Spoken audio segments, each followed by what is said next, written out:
দুপুর বন্ধুরা কেমন আছো? সবাই নিশ্চয়ই ভালো আছো, আর আমিও ভালো আছি। আর আমার সব কিছু আজকে রান্নাটানা হয়ে গেছে। আর তোমাদের একটু আমার রান্নাটা দুপুরে শেয়ার করে দিই, কী রান্না করেছি। আজকে অনেকটাই দেরি হয়ে গেছে, আজকে রবিবার বন্ধুরা। রান্না করতে করতে অনেকটা বেলা হয়ে গেছে, দেরি করে উঠি তো ওই জন্য দেরি হয়ে গেছে রান্না করতে। আর এই যে খাবার বাড়তে চলে এসেছি, আর খাবার বাড়তে বাড়তেই তোমাদের সাথে আমার ভিডিওটা শেয়ার করে দিই কী রান্না করলাম। আর এই যে দেখো এখানে ভাত বাড়ছি, গরম গরম ভাত। কাঠের উনুনে তো রান্নাটা করি, ভাতটা করেছি। ভাতটা যেন না কী হয়েছে বলো তো বন্ধুরা, ভাতটা হাঁড়িটা কালো। আর এই যে দেখো এখানে ভাত আর একটু করে পেঁপে সিদ্ধ দিয়েছি আমার মেয়ের জন্য, মেয়ে খাই বলে। আর এখানে করেছি দেখো ভাত, পেঁপে সিদ্ধ, আর করেছি এই যে এটা লাউ শাক রান্না করেছি।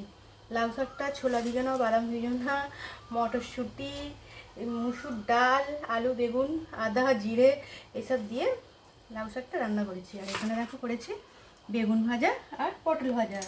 আর এখানে রয়েছে আলুর চিপস, আর এই যে শসা, পেঁয়াজ, কাঁচা লঙ্কা আর লেবু। আর এই যে এখানে করেছি পাতলা পাতলা করে চিকেনের ঝোল। দেখো পাতলা করে করেছি চিকেনের ঝোল। আজকে আমার এটাই রান্না। আর এই যে মেয়ের জন্য লেগ পিস।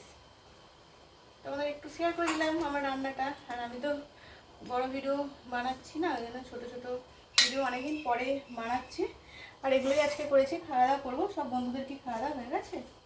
যদি না খাওয়া দাওয়া হয়ে থাকে খাওয়া দাওয়া করে নাও, আমরাও খাওয়া দাওয়া করে নিই বন্ধুরা। আজকের মতন আমার ভিডিওটা এটাই।